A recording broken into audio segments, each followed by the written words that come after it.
ہم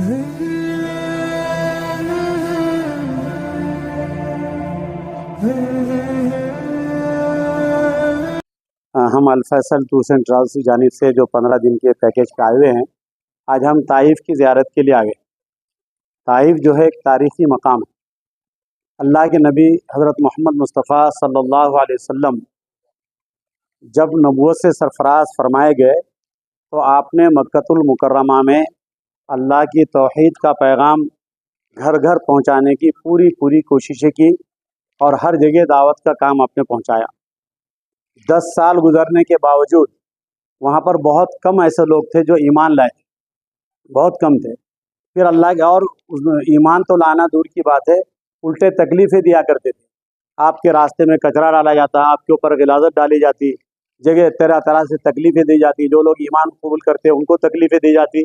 تو اللہ کے نبی صلی اللہ علیہ وسلم نے سوچا کہ مکۃ المکرمہ کے قریب ایک طائف مقام ہے جس میں آج ہم ہیں یہاں پر، تو طائف کا سفر کریں گے، وہاں پر اللہ کا پیغام اللہ کے بندوں تک پہنچائیں گے، تو یہاں کے کچھ لوگ ایمان لائیں گے تو اسلام کو طاقت ملے گی۔ یہاں پر ایک بہت مشہور قبیلہ تھا جس کا نام تھا قبیلہ بنو ثقیف۔ یہ بہت قبیلہ مشہور تھا، اور بنو ہاشم کے خاندان کے لوگ بھی یہاں پر رہتے تھے، یعنی کہ قریشی حضرات بھی یہاں پر رہتے تھے، جو نبی کریم صلی اللہ علیہ وسلم کا خاندان تھا۔ جب آپ یہاں پر تشریف لائے نبوت کے 10 سال کے بعد، 10ویں سال جب طائف آئے تو طائف آپ نے یہ سوچا کہ طائف والے استقبال کریں گے یا ایمان قبول کریں گے، لیکن طائف والے مکے والوں سے بھی 2 ہاتھ آگے نکلے تکلیف دینے میں۔ آپ صلی اللہ علیہ وسلم جب طائف آئے تو 10 دن کم و بیش 10 روز آپ کا یہاں پر قیام رہا، اور ان 10 دنوں میں آپ نے ہر ممکن کوشش کی کہ اللہ کا پیغام سب تک پہنچے، اور پوری کوششوں کے باوجود یہاں پر کسی نے ایمان نہیں لایا، بلکہ الٹا انہوں نے یہ کیا کہ آوارہ لڑکوں کو آپ صلی اللہ علیہ وسلم کے پیچھے لگا دیا، جو آپ پر پتھر برساتے تھے، گالیاں کستے تھے، تانے کستے تھے، بری باتیں کرتے تھے، آپ زخمی ہوتے تھے۔ آپ کے ساتھ حضرت زید رضی اللہ تعالیٰ عنہ تھے، خون میں لہولہان تھے، اور جب بیٹھ جاتے تھک کے تو یہ نالائق اور بدتمیز لوگ یہ جو ہے آپ کو اٹھاتے، چلنے پر مجبور کرتے، پھر آپ پر جو ہے پتھر برساتے تھے۔ آپ صلی اللہ علیہ وسلم وہ تکلیفیں اٹھاتے ہوئے آئے، وہ مسجد حضرت عبداللہ بن عباس کے پاس آپ کو ایک مقام بتایا گیا، اور یہ جو مقام پر ہم ہیں، اس مسجد کو آپ دیکھیے، یہ مسجد ہے مسجد حضرت عباس رضی اللہ تعالیٰ عنہ، اور یہاں پر ایک بہت بڑا باغ تھا عتبہ کا۔ یہ باغ میں آپ صلی اللہ علیہ وسلم جب تھک ہار کر خون سے ترابور ہو گئے تھے، آپ سر جسم یہاں تک کہ آپ کی جوتیاں مبارک بھی جو ہے خون میں بھر گئی تھی، جب یہاں پر آپ تشریف لائے، حضرت زید رضی اللہ تعالیٰ عنہ نے آپ کے زخموں کو صاف کیا۔ آپ یہاں پر لیٹے تو آسمان کی طرف دیکھا آپ نے، فرشتے آئے تھے حضرت جبرائیل علیہ الصلوۃ والسلام، اور کہا کہ یا رسول اللہ صلی اللہ علیہ وسلم، جب آپ صلی اللہ علیہ وسلم وہاں پر بیٹھے تو آپ نے کیا دعائیں کی وہاں پر کہ اے اللہ آپ مجھ سے ناراض نہ ہو، اگر آپ مجھ سے خوش ہیں تو یہ تکلیف میرے لیے کوئی معنی نہیں رکھتی، آپ ناراض نہ ہو۔ اور پھر فرشتے نے کہا کہ اللہ نے مجھے بھیجا، ہم کو بھیجا ہے، اگر آپ اشارہ کریں یا آپ کہیں تو ان 2 پہاڑوں کے بیچ میں ان بدبختوں کو ہم پیس کے رکھ دیں گے۔ اللہ کے نبی صلی اللہ علیہ وسلم نے اس موقع پر کیا فرمایا؟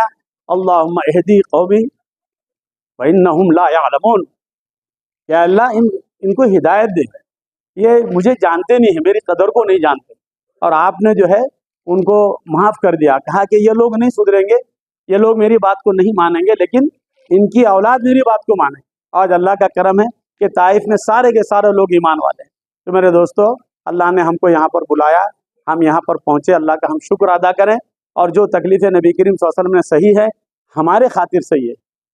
اور سوچو کہ پہلے راستہ کیسا تھا، کس طریقے سے آپ آئیں گے، کیسے چل کر آئیں گے، اور جب زخمی ہو گئے، کوئی پرسان حال نہیں، کچھ نہیں، تو کیسے کیا ہوگا؟ جب آپ اس باغ کے اندر آئے تو یہاں کا جو عتبہ تھا اس نے اپنے غلام عداس کو جو ہے کہا کہ یہ انگور ان کو دے دو، ایک انگور کا خوشہ ان کو دیا۔ حضرت زید بن حارثہ نے وہ انگور کا خوشہ دھویا اور نبی کریم صلی اللہ علیہ وسلم کی خدمت میں رکھا۔